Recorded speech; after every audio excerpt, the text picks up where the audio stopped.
Olá, seja muito bem-vindo a mais um Sindicato em Ação aqui na TV Urbana, em parceria com a TV Sindifisco RS, em parceria também nesses tempos de isolamento social com a RS Rádio, a rádio web do Sindifisco RS, o Sindicato dos Auditores Fiscais da Receita Estadual do Rio Grande do Sul. E no programa de hoje o tema será reforma administrativa, tema bastante complexo que envolve a vida de muitas pessoas, especialmente os servidores públicos dos três âmbitos de poder, né? Municipal, estadual e federal. Para falar sobre esse assunto, temos dois grandes especialistas que são auditores fiscais também, um é do Rio Grande do Sul e outro é do Pará, e são também membros, né, da diretoria da FENAFISCO, a Federação Nacional dos Fiscos Estaduais e Distrital. Na primeira parte conversaremos com Celso Magliani de Souza, que é vice-presidente do Sindifisco RS e diretor financeiro da FENAFISCO. E na segunda parte conversaremos com Charles Alcântara, que é presidente da federação, da FENAFISCO. Vai ser um excelente programa, não perca, tem muita informação importante. Mas antes disso, não esqueça de curtir, comentar, compartilhar se você está nos assistindo pelo YouTube. E também, se você é novo aqui no canal, se inscrever e clicar no sininho para receber notificações sempre que tivermos um novo vídeo postado. Então, até mais, um excelente programa. Já vou chamando aqui para a nossa pauta principal, o Celso Magliani, que é presidente do Sindifisco RS, diretor da FENAFISCO, também atua no FONACAT, na Pública Central do Servidor também. Bem-vindo, Celso, tudo bem? Então, boa tarde, né? É uma satisfação estar com vocês e uma honra participar desse debate nesse momento tão delicado do nosso Brasil, né? Vamos lá. Sim. Só corrigindo, vice-presidente do Sindifisco. Vice-presidente do Sindifisco, perdão. O ato falho, o Celso, que já foi presidente do Sindifisco, por isso eu errei por duas versões, né? Por duas gestões. E quem está nos acompanhando também aqui na live através do Facebook é o Altemir Feltrin da Silva, auditor fiscal da Receita Estadual, e este sim, atual presidente do Sindifisco RS. Obrigado pela companhia aqui, Feltrin, a Simone Fontenelle também. Feliz tarde, diz ela. Parabéns pela iniciativa da live através do debate com importante e fundamental temática. Gilberto Procati também, uma boa tarde, está nos acompanhando. Laki. Celso, o governo federal está se especializando e focando o tempo todo no trabalhador de menor renda e também no serviço público, tentando atingir aquilo que é a riqueza do país, que é o SUS e outros tantos setores onde o servidor público atua. Queria a tua opinião e uma visão tua um pouco genérica nesse início de nosso debate sobre esse momento terrível da história brasileira. Então, aqui é dizer que sim, tu tens razão na medida que colocas a questão dessa forma, porque o que acontece?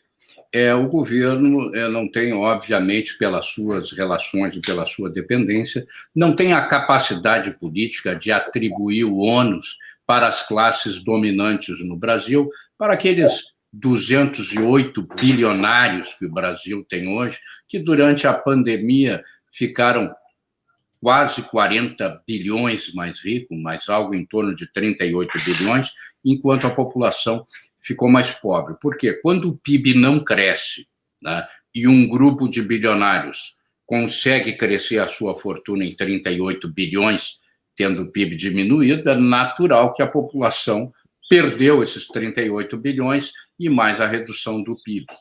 Então, digamos que essa turma está frouxo com a redução do PIB, porque aí eles não atingiu, o PIB deles aumentou, né? Então, é preciso que se tenha claro que o governo não consegue enfrentar essa turma.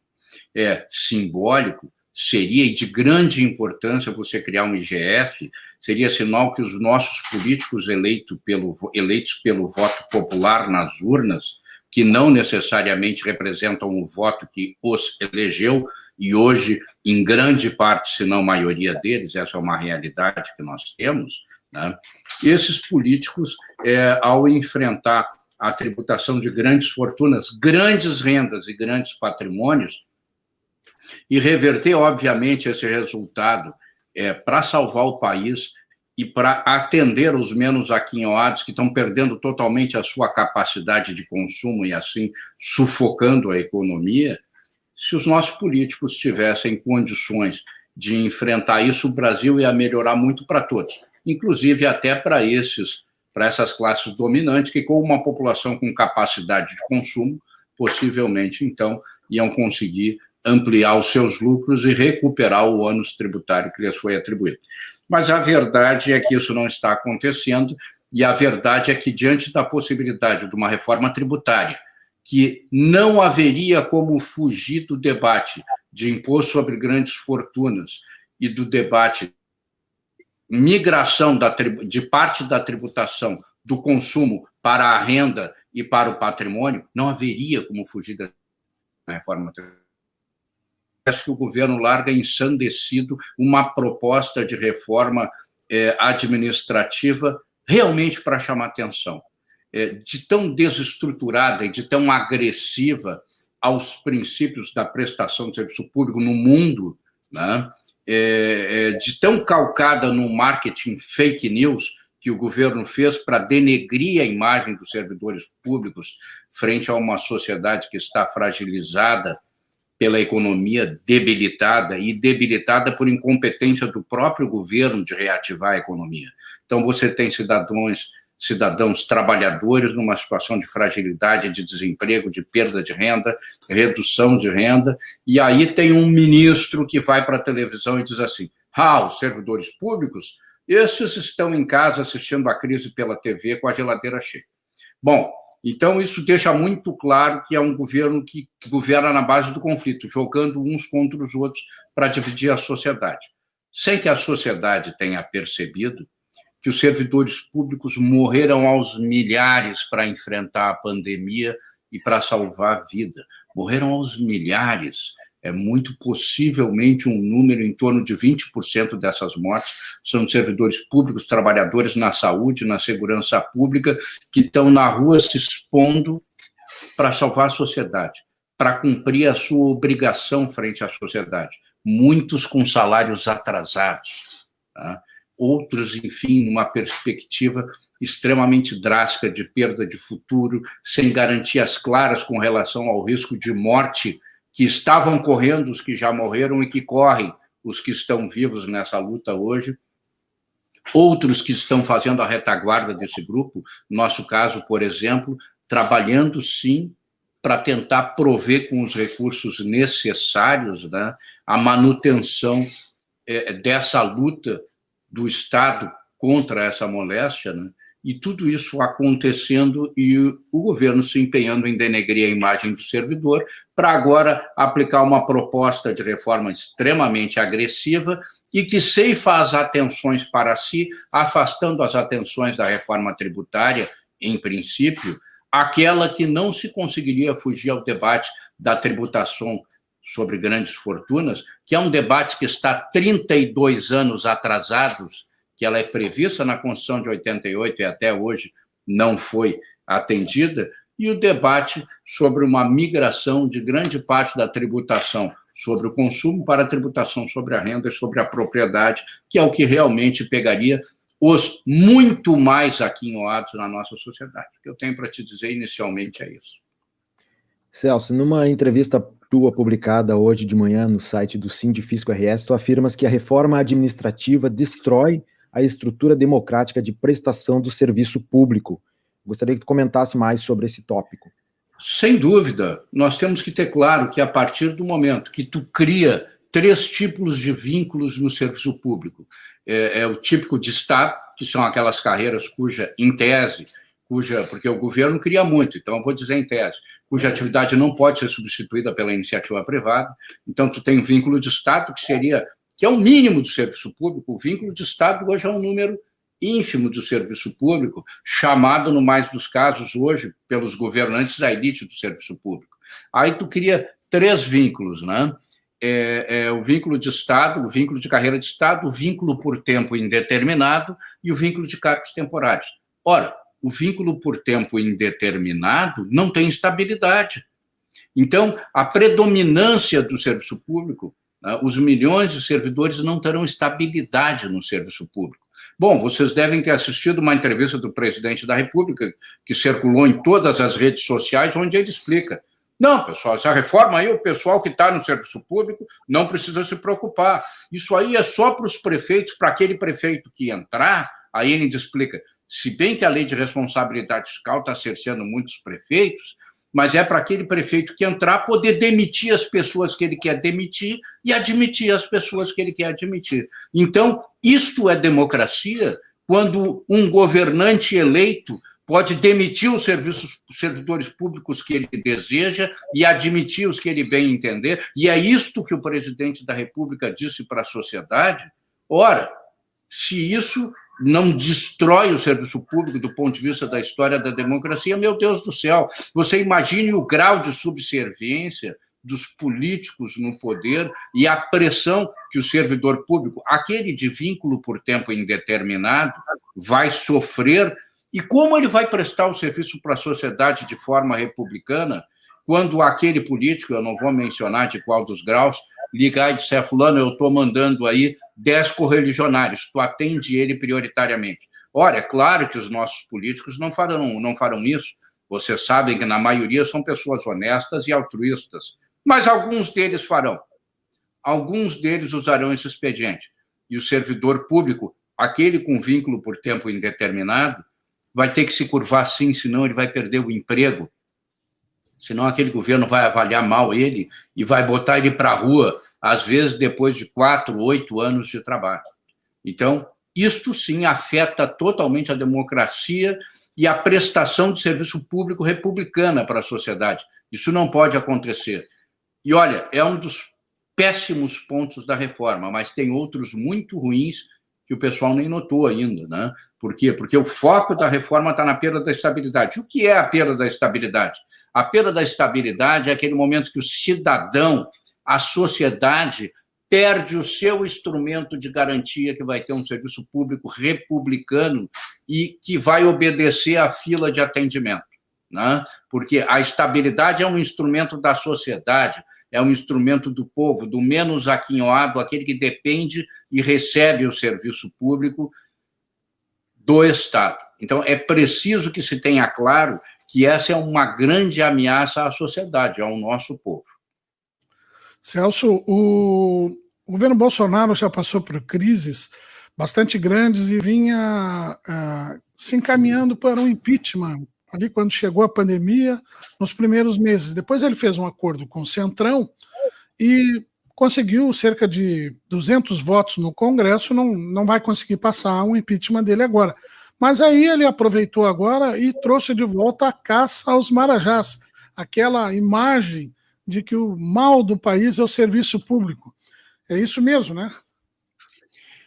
É o que se tem claro hoje, é que são instrumentos de distração da população, né?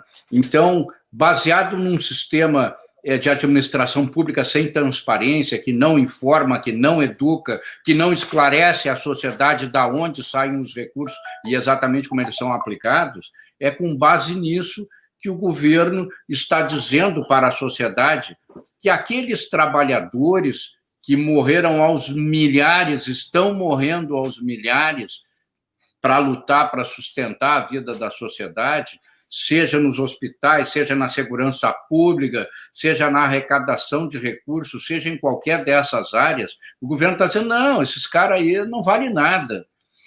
E aí tu diz isso para quem? Para aquele cidadão que está numa situação de fragilidade, que muitas vezes está com a geladeira vazia, está com a conta vazia, está no desemprego. E aí tu acaba mexendo com esse cidadão porque ele não tem todas as informações.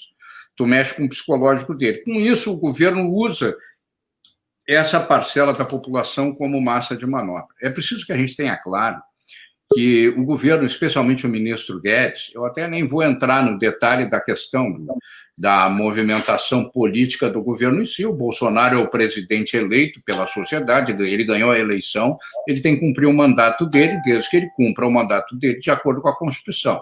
Isso eu acho que ninguém quer discutir, porque nós defendemos sempre a democracia. Se ele cumprir de acordo com a Constituição, ele tem que cumprir o mandato dele todo, né?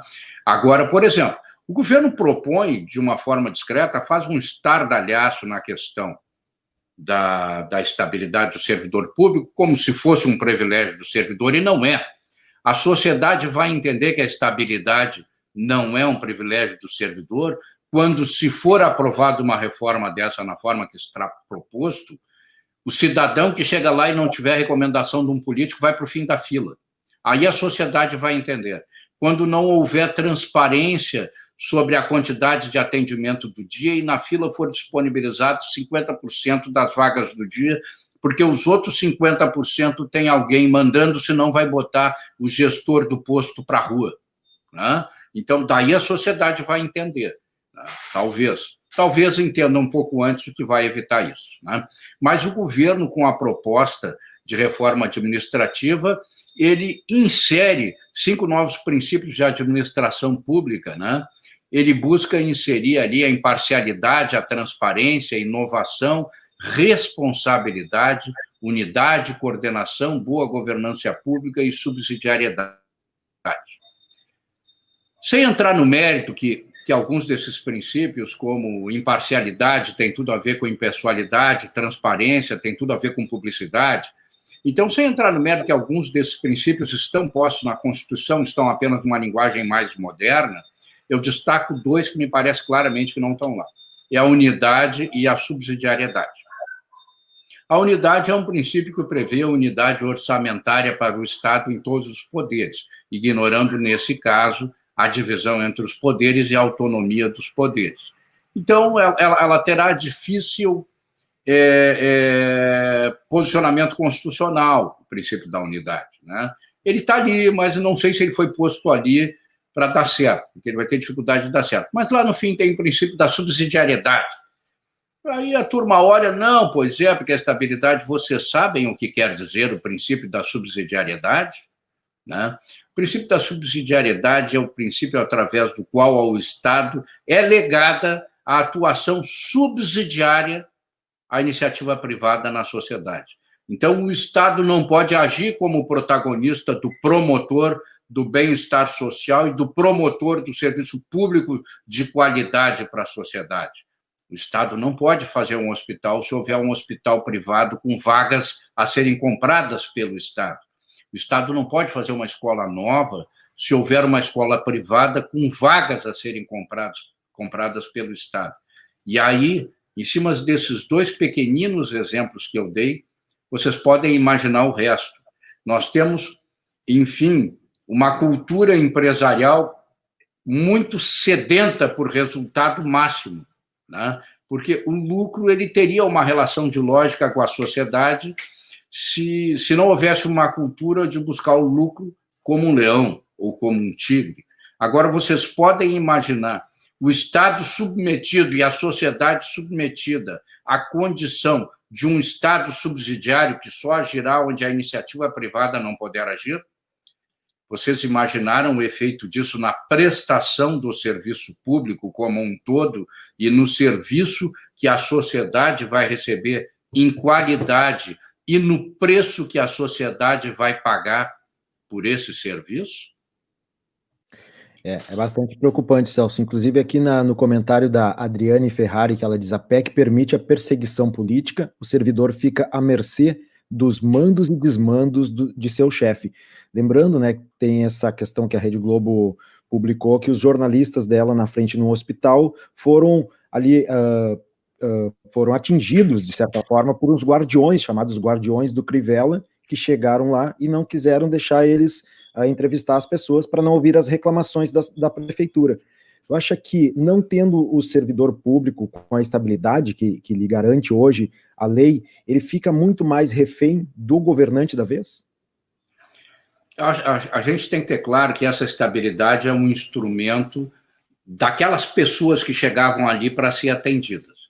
Se o servidor público que está atendendo aquelas pessoas, aquele servidor que está ali, ele tem as garantias necessárias para prestar o serviço dele de forma republicana, e aí eu não vou falar em estabilidade, eu vou falar em garantias necessárias para prestar o serviço, tendo absoluta certeza que ele vai priorizar o cidadão que está no primeiro lugar da fila e que não vai ser pressionado, nem castigado, nem posto em desgraça por isso. Se esse servidor público tiver as garantias necessárias, o cidadão vai continuar recebendo esse serviço e cada vez mais aprimorado por bons princípios de gestão e de governança e, obviamente, por adequados investimentos no aparato de prestação do serviço público, ou seja, nos hospitais, nas escolas. Agora, se esse servidor público tiver, talvez, a principal dessas garantias destruída, equivale dizer a destruição do serviço público, se isso for aplicado em paralelo com a subsidiariedade, que vai estar, então, sendo priorizada a prestação de serviço público pela iniciativa privada, e a subsidiariedade se aplica em diversos países da Europa, não é uma novidade aqui, ele tem uma segunda instância, que é a primazia da prestação do serviço pela unidade pública local, caso não haja unidade privada que o faça melhor. Ora, nós estamos com um serviço público no princípio que o Estado é o promotor do bem social e é o Estado que presta o serviço público, e a iniciativa privada já convenceu a sociedade que ela presta o melhor serviço. Vocês devem ter reparado que todos os serviços que migraram para a mão da iniciativa privada multiplicaram seus preços em diversas vezes. E não vamos usar exemplo como telefonia, porque a telefonia se aprimorou pelo avanço tecnológico.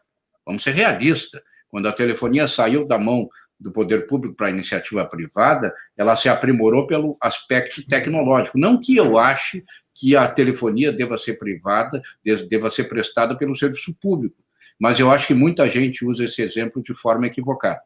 Eu quero dizer a vocês que a garantia que a sociedade tem, que vai receber um serviço público republicano, resulta das garantias que o servidor público tem para prestar esse serviço. E nós precisamos alertar a sociedade disso, porque, infelizmente, pelo momento de fragilidade, perda de renda, perda de emprego, miséria que a sociedade está vivendo, a sociedade está sendo instigada a agir e apoiar ações contra o servidor público, sem saber que é o único que vai lá e realmente lhe atende e lhe estende a mão no momento de maior fragilidade. E faz isso respeitando a ordem de quem chega e respeitando tudo, porque muitas vezes aqueles políticos que indicam os seus chefes não poderão lhe desligar do serviço público em função do conjunto de garantias que o servidor público tem para prestar esse serviço. Eu sei que esse é um momento muito delicado e esse é o momento que a gente está focando esse debate. A gente tem pouco tempo para conversar aqui, teremos outros momentos para tratar disso, mas para vocês terem uma ideia da importância desse assunto, esta questão está centrifugando o nosso debate. Ela nos chama para essa questão. Nós falamos diversas vezes. Tem lá o princípio da subsidiariedade, que tem a mesma força que isso ou maior, né? Que vai ser o momento em que o serviço público não será prestado mais pelo Estado de forma indiscriminada, do mais miserável ao classe média. O serviço público vai ser prestado pela iniciativa privada e que, com certeza, vai adotar critérios próprios na prestação desse serviço. Bom, vamos chamar aqui já para a nossa tela, aqui para o nosso programa, o Charles Alcântara, então, presidente da FENAFISCO. Bem-vindo, Charles, tudo bem? Tudo bem, Everton? Olá, que prazer reencontrá-los, né? Eu que já estive aqui nesse programa aqui, que cresce de audiência cada vez mais, é um prazer, viu? Encontrá-los e a gente conversar sobre o assunto aí tão importante e atual, né? O prazer é todo nosso, Charles, te ter aqui conosco novamente. Charles, eu queria começar conversando contigo aqui para os, inclusive, assim, avisando para os nossos ouvintes e o pessoal que nos acompanha nas redes sociais, tem um artigo que tu escreveste chamado Fim da Estabilidade abre espaço a guardiões do Crivella. Esse artigo, quem quiser ter acesso, está no site do Sindifisco, também ali na parte de artigos, sindifisco-rs.org.br, bem lá na base, estão os artigos, tem a foto do Charles, esse artigo está muito interessante. Eu queria que tu falasse sobre isso inicialmente para nós, Charles. Abre espaço para os guardiões do Crivella. Explica para nós, assim. Ah, sim, total, né, Everton? A gente, na verdade, tomou, assim, como referência esse escândalo, assim, que para quem acompanha, enfim, a política, a cena política brasileira, não se surpreendeu, né? Mas para muita gente, se surpreendeu com esse escândalo aí dos Guardiões do Crivella, aquela turma que ficava ali lotada na frente de hospitais para constranger as pessoas e até mesmo a imprensa, né? Para que fosse exposto ali o caos que é a saúde pública do Rio, não só do Rio, isso é um problema brasileiro, né? Mas o fato, Everton e Lac, é o seguinte, colegas aí, pessoal que nos escuta, é que o que está em jogo aqui é que visão e que concepção a gente tem do serviço público, sabe? E, afinal de contas, o que vem a ser serviço público numa república, porque é o que somos formalmente, uma república. Gente, que aquilo em que o poder soberano ele é do povo, não é do governador, do presidente, do prefeito, do deputado. Esses são representantes, né? E exercem aquilo que a própria Constituição prevê, né? Que o povo exerce o seu poder diretamente. Isso está lá no artigo 1º da Constituição da República. Aliás, é o primeiro fundamento, o fundamento da soberania, soberania popular. O poder emana do povo, que pode exercê-lo diretamente ou por meio de representantes eleitos. Enfim, só para... É porque muita gente talvez até ignore esse aspecto da Constituição, e uns até façam questão de esquecer. Então, o serviço público ele tem que expressar isso, a soberania do povo, que quer um serviço público, Everton, lá, que lhe atenda quem? O povo. Né? Fundamentalmente, é para isso que existe o serviço público. Servidor público não é para ficar... se sentir vulnerável, constrangido, certo? Assediado ao invés de fazer valer aquilo que está nas leis, de atender o público, de prestar o melhor serviço possível, mas ficar constrangido a ter que atender às vontades do plantonista do poder. Então, é o que o Crivella fez, isso ficou escancarado, mas isso é um sonho, Everton Lac, é o sonho de, não vou dizer de todos, tá, pessoal? Eu não sou daqueles que demoniza e criminaliza a política, pelo contrário, as saídas para o país, elas são saídas políticas. É pela política que a gente consegue encontrar as soluções, tá? Mas, enfim, mas isso é o sonho de muitos políticos, de ter o serviço público, o servidor público, para lhe servir, lhe atender aos seus desejos, aos seus propósitos, aos seus interesses. E serviço público não pode ser isso, tá? Serviço público não pode ser isso. Então, quando a gente... esse é o debate. A reforma administrativa, ela não pode vir... e é bem-vinda a reforma para melhorar o serviço público, melhorar a produtividade. Mas reforma não pode ser usada como pretexto para fragilizar, desmontar o serviço público. E a gente voltar, uma coisa que não foi no Brasil de todo abolida, que é a prática do bilhetinho. Não sei se todos sabem do que eu estou falando, né? Do bilhetinho, do político mandar o bilhetinho para quem está lá no posto de saúde, para quem está na escola, certo? Para atender os seus, né? E servidor público que não atende um bilhetinho do político recebe outro bilhete. Eu dizia isso numa live ontem, os nossos amigos do Rio Grande do Norte, se não atender o bilhetinho do político, recebe o bilhete azul. Entendeu? Nós não podemos criar isso no serviço público, a volta do bilhetinho do político, para atender os seus correligionários, os seus apadrinhados.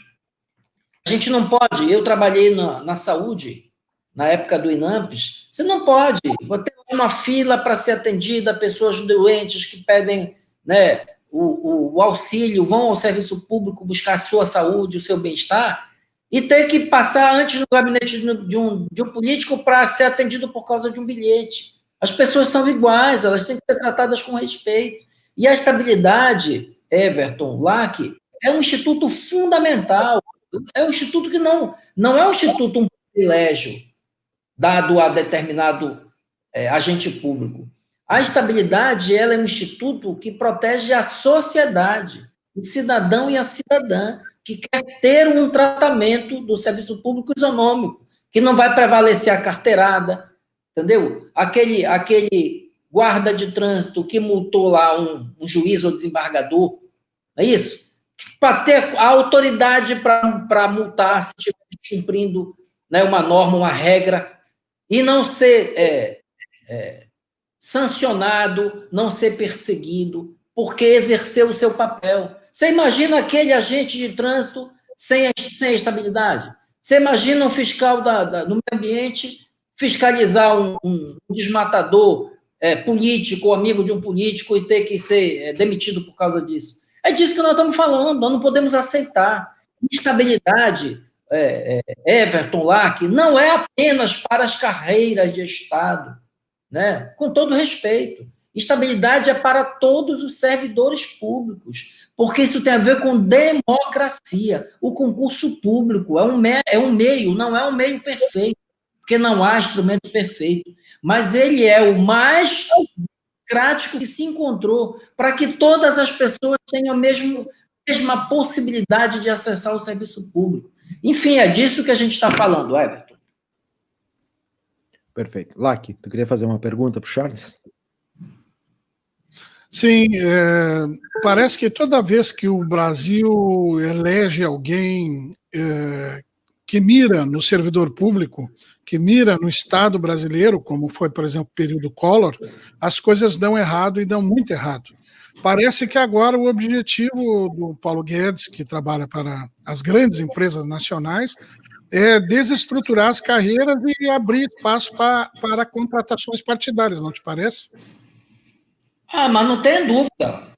Não tenha dúvida, como eu disse, muitos políticos querem fazer do serviço público o seu curral, o seu cabide para empregar os seus correligionários. Vocês imaginem o serviço público sem a estabilidade. Nós já tivemos o serviço público sem estabilidade no passado, pessoal. E era assim. Era assim. Deixou de ser. Eu fatalmente não seria servidor público se não fosse a estabilidade. Porque aqui e ali a gente está emitindo opinião, contrariando o interesse de quem está no poder, defendendo os interesses da sociedade. Então, isso, olha, gente, é uma coisa tão importante, né, por trás de um discurso falacioso, de que é preciso, e é verdade, usa uma verdade para contar mentiras. O que é que eu estou falando, usar uma verdade para contar mentiras? É porque, de fato, isso, pessoal, e eu falo isso na nossa categoria e para as demais, é preciso, sim, melhorar muito o serviço público no Brasil. Mas não tem dúvida. Né? Estamos longe, mas muito longe, né, de estar numa situação ótima de prestação de serviços. Tá? Existe nessa caminho de aprimoramento, de melhora do desempenho, da produtividade, existem muitas variáveis, algumas têm a ver com a postura, com a conduta, com a consciência que o servidor e a servidora pública tem que ter sobre o seu papel, as suas responsabilidades, mas também tem um conjunto de variáveis que estão além da nossa capacidade como agentes públicos de resolver, que é mais investimento no serviço público, mais infraestrutura. Nós estamos falando, gente, de quase 12 milhões de servidores públicos. Charlie, está vendo como é muito? Não, nós estamos um dos países, entre os países desenvolvidos, o que tem o menor percentual, menor relação percentual servidor público, população ocupada. Menor, tá? Mas assim são 12 milhões. Mas nós estamos falando, não é, Lack, de um país que tem 210 milhões de pessoas. 210 milhões de pessoas. É disso que a gente está falando. E desses quase 12 milhões de servidores públicos, mais da metade deles, 6 milhões e meio aproximadamente, são servidores públicos municipais. E, fundamentalmente, a maior contingente de servidor público é na área de saúde, na área de educação, na área de segurança pública, que atende fundamentalmente as pessoas mais pobres, mais vulneráveis nesse país.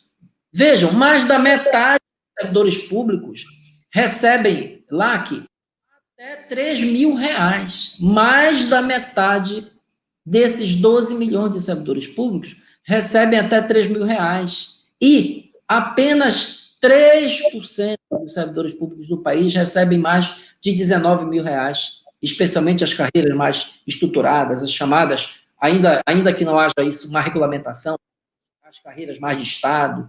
Tá? Agora, tem distorção? Tem, precisa ser corrigido. Quer ver uma? Teto remuneratório. É preciso dizer, teto é para ser cumprido, respeitado. Mas só que a proposta de reforma administrativa que o governo apresentou, ela não toca nos setores onde mais isso acontece, o desrespeito ao teto remuneratório, que é o judiciário e o legislativo, com todo respeito. É onde mais se extrapola. Mas lá não vão tocar. Não vão tocar. Pensão de filha de militar no Brasil, fizeram a reforma da Previdência lá, mas não tocaram, já vamos acabar com o privilégio. Entendeu?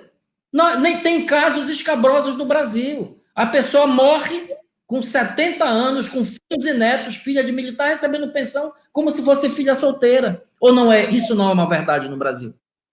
Entende? Então, não é verdade que é para acabar com o privilégio. Pelo contrário, estão mantendo os privilégios que existem. Os poucos. Estão mantendo. E não é verdade que é para economizar recursos. Não é, porque do ponto de vista fiscal, como eu disse, mais da metade dos servidores não recebe R$3.000 de salário. Não é para isso. É para, e precisa ser dito, é para abrir mais mercado para a iniciativa privada. É para abrir, fragilizar o serviço público. É para que a educação privada entre mais. É para que a saúde privada avance e reduza a saúde pública no Brasil, reduza a educação pública no Brasil, porque educação e saúde são setores intensivos. Se faz educação com saúde, fundamentalmente com pessoas, com seres humanos, com agentes públicos. E é isso que querem fragilizar.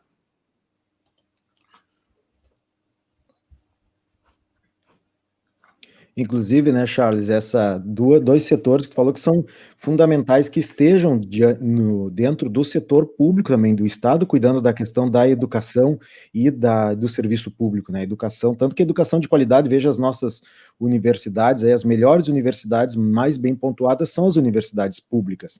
Como tirar isso aí, né, do serviço público? E tu lembras também ali no teu artigo essa questão que é o perigo que a gente tem da volta ao coronelismo, né, o borgismo também conhecido aqui, e talvez até um pentecostalismo, alguma coisa de deixar que os servidores públicos passem a estar reféns, ou seja, submissos aos políticos, né, aos políticos do momento, aos antigos coronéis. Esse é um ponto bastante preocupante. Eu queria saber quais outros pontos, Charles, tu destacaria desta reforma administrativa que é mal colocado aqui.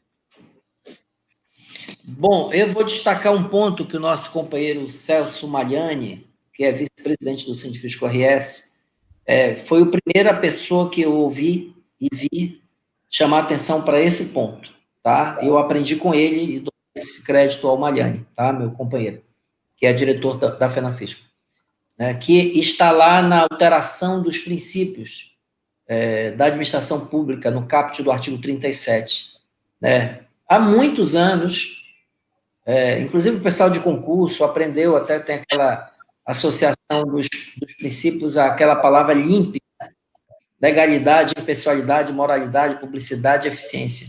São os princípios clássicos da administração pública. A proposta que o governo encaminhou para o Congresso, para a Câmara, né, incluiu uma série de outros princípios, inclusive alguns redundantes, né, publicidade, transparência, né, enfim. Então, veja o que acontece. Existe um lá muitíssimo perigoso, muitíssimo grave, nesse projeto do governo, por acaso. Tá? Tem aquele velho dito popular, Everton, do jabuti, né? Jabuti não é árvore. Né? Se jabuti estiver numa árvore, ou foi gente ou foi enchente. Porque são as únicas duas possibilidades de você encontrar um jabuti em cima de uma árvore. Ou houve uma enchente, né? E ele conseguiu chegar ali, né, nadando e ficou ali em cima da árvore, a maré baixou, e ele ficou lá em cima, ou foi alguém que colocou? Eu estou me referindo, Everton, ao princípio da subsidiariedade. Né? Esse princípio que foi colocado no projeto do governo, ele me parece ser a chave para compreender toda a lógica e todo o objetivo dessa reforma, que é transformar o serviço público em subsidiário, ou seja, o serviço público só entra naquilo que a iniciativa privada não demonstra, inclusive, interesse de entrar. Entende? Então, ou seja, passa a ser subsidiário ao invés de ser principal. Então, isso é muito grave, o que bota, de fato, o serviço público como coadjuvante da iniciativa privada, quando deve ser o contrário em qualquer sociedade democrática, sociedade civilizada. Você veja nos países centrais, o serviço público é fundamental. O serviço público britânico de saúde, por exemplo, que inspirou o SUS. Nos países escandinavos, a saúde e a educação são públicas, porque o princípio do público é o da igualdade, que, aliás, é também um dos objetivos fundamentais da República Federativa do Brasil. Você veja, Everton lá, que se acontecer um acidente numa autoestrada, eu dou sempre esse exemplo. Só que eu dava esse exemplo para discutir a reforma tributária, mas ele também serve para discutir a reforma administrativa. Se acontecer um grave acidente numa autoestrada, não importa se quem está no meio do acidente, entre as ferragens, machucado, ferido, não importa se é um pobre ou um milionário. Não importa. É o serviço público que vai lá, ou o helicóptero do Corpo de Bombeiro do Resgate, ou o SAMU, que vai lá prestar o socorro. E não pergunta se é milionário, se é o Jorge Paulo Lemann, ou se é o Joseph Safra, que agora saiu ontem, anteontem, a lista atualizada dos bilionários da revista Forbes 2020. O banqueiro de Safra, que era o segundo, passou a ser o primeiro, o mais bilionário do Brasil, que juntos, esses 200, nós saímos de 206 bilionários para 238, certo? Juntos tem uma fortuna de 1 trilhão e 600 bilhões de reais. Não, pois é, mas não importa se é o Joseph Safra, ou se é um trabalhador da prefeitura, certo? Mas o serviço público vai lá, porque o serviço público trata a todos, ou pelo menos deve tratar, indistintamente, diferentemente do privado. Então, o serviço público não pode ser colocado, como pretende o governo na proposta, como plano B, como subsidiário, como suplente do mercado. Sinceramente, honestamente, alguém acredita que o mercado, as regras de mercado, a lógica do mercado deve presidir o serviço público no Brasil? A lógica do mercado. Vocês acham que a lógica do mercado é salvar vidas? É educar pessoas? É promover o bem comum? Vocês acham que essa é a lógica? Eu não estou falando mal do mercado. Vejam, eu não estou falando mal do mercado, mas o mercado opera por uma outra lógica, certo? Vejam o arroz. No Brasil, tem gente ganhando tubos de dinheiro com arroz. Por quê? Porque é a lógica do mercado. Viu uma oportunidade com a mudança do câmbio, vou exportar. Não importa se o arroz vai passar para R$50. Não importa se as pessoas mais pobres não vão conseguir comprar arroz. Um pouco me importa.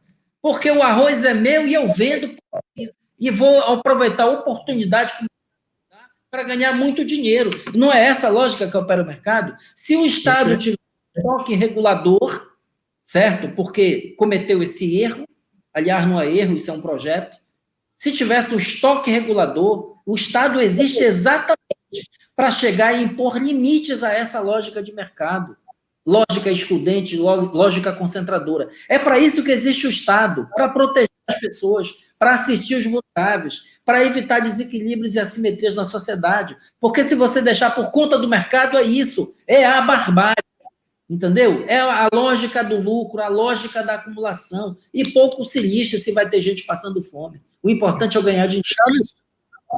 Charles, como é que nós podemos enfrentar, na tua opinião, essa política deliberada de desinformação? Por exemplo, o Paulo Guedes tem ido à mídia dizendo que, com as novas regras na administração federal, que ele pretende com essa reforma, em 10 anos serão poupados 300 bilhões. Eles jogam números aleatórios a toda hora, não apresentam cálculo nenhum e vão jogando, né? Como é que nós, sociedade, podemos enfrentar isso, já que a mídia abre espaço a todo momento para o grande empresariado e é parceira do grande empresariado? Qual é a tua opinião? Como é que se enfrenta isso? Essa pergunta é uma pergunta de 1 trilhão lá. Foi o Guedes, esse Guedes, que é um bravateiro, né? Na verdade, é um bravateiro. Ele ia trazer 40 milhões de testes na pandemia, lembra? Lembro. 40 milhões de testes. Vamos economizar 1 trilhão com a Previdência em 10 anos, 1 bilhão. Agora, na administrativa, quanto é o valor que ele está falando? 300 bilhões. 300 bilhões, né? Isso ninguém cobra depois, sabe lá? Isso aí são palavras que ele solta. Bravateiro não tem compromisso com o que disse hoje, amanhã diz outra coisa. Chamou o servidor público de parasita, de vagabundo, né? Não. Enfim, então não tem nenhuma nada. Olha, apresentaram uma proposta lá aqui de CBS, que é aquela unificação de 2 tributos federais com só CBS. Perguntado sobre a memória de cálculo, que valor, o governo diz que não tem esses dados sobre quanto vai ser o resultado da CBS. Então ele tirou, viu, Lac, do nada esse número. Ele tirou do nada para impressionar, entendeu? Então é uma coisa assim tão difícil até da gente dialogar, sabe, Lac, com isso, com quem não tem compromisso. É uma autoridade pública que não tem compromisso com o que diz. Tá? Disse que o Brasil está decolando na economia, aí veio a pandemia decolando. O Brasil, em 2019, antes da pandemia, teve 1% de variação do PIB. 1%. Isso é decolar? Não, o Brasil a economia está muito ruim, está muito mal. Então, não estão dando conta disso. Agora, como enfrentar, Lac? Assim, conversando, é muito difícil, é discutindo, é esclarecendo. Olha, eu tenho dito para os nossos amigos, amigas do serviço público, da nossa categoria, mas não só, né? Eu falei agora esse número, 12 milhões. Olha, se nós conseguirmos, Lac e Everton, mobilizar uma parte considerável dos servidores públicos, desses 12 milhões, mobilizar 10, 20% que sejam dos servidores públicos do país, estaduais, federais e municipais. Olha, nós temos uma potência, uma capacidade de construir uma narrativa e desmentir essa história do governo, entendeu? Mas eu vejo, viu, Lac, por outro lado, com uma certa tristeza, que não é não são 2, às vezes, colegas que a gente se depara, sabe, endossando essas teses, endossando esse tipo de reforma administrativa, endossando as teses neoliberais, votando nos neoliberais. Isso é difícil. Se já é difícil você construir uma contra-narrativa, um contraponto com essa avalanche da chamada grande imprensa toda endossando esse desmonte, endossando. Se já é difícil, você imagina quando a gente, como diz a Simone de Beauvoir, né? Tem uma frase, um pensamento extraordinário dela, que os opressores, eles são mais fortes porque eles têm aliados entre os oprimidos, né? Entende? Então, o resultado, então, o primeiro dever de casa lá, eu não tenho grandes sonhos nesse ponto, embora eu seja um sonhador. Mas se a gente consegue, pelo menos, dar conta do nosso entorno, do serviço público, para que os colegas compreendam o significado, o alcance disso, e se juntem. E não é se junta assim, sabe, lá? Não é se junta de uma maneira atomizada, cada um querendo salvar sua pele. Não. A hora não é essa, de cada um querer livrar sua pele. A hora é de todo mundo se juntar. Servidores públicos estaduais, federais, municipais, do fisco, da saúde, da educação, da segurança, e lutar contra isso, defender o serviço público, na certeza de que eu não estou defendendo a mim só, mas principalmente a sociedade, é o interesse público. Então esse é o nosso desafio. A maneira de enfrentar lá é, pelo menos, a gente dar conta em casa de não ter servidor público defendendo esses caras, entendeu? Então é isso, nosso programa vai ficando por aqui.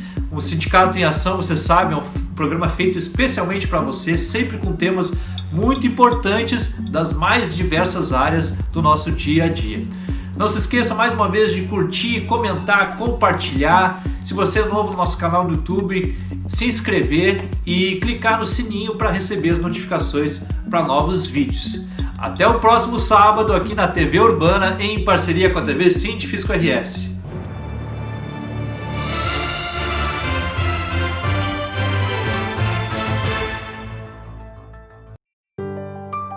Eu já vi tanta coisa nessa vida. Nasci em 1928. Um ano depois, estourou a terrível crise de 29. Só que eu sou gaúcho e não me abalo por qualquer coisa. Eu sigo em frente. Depois veio a Revolução de 30, a Segunda Guerra, dezenas de planos econômicos e 8 moedas diferentes. Ao longo desses 90 anos, eu segui firme na minha missão. Inovar sempre para apoiar o desenvolvimento da nossa gente. Eu já vi tanta coisa nessa vida. E é por isso que eu digo, não existe desafio no mundo capaz de dobrar o povo do Rio Grande. Banrisul, 90 anos de uma grande história.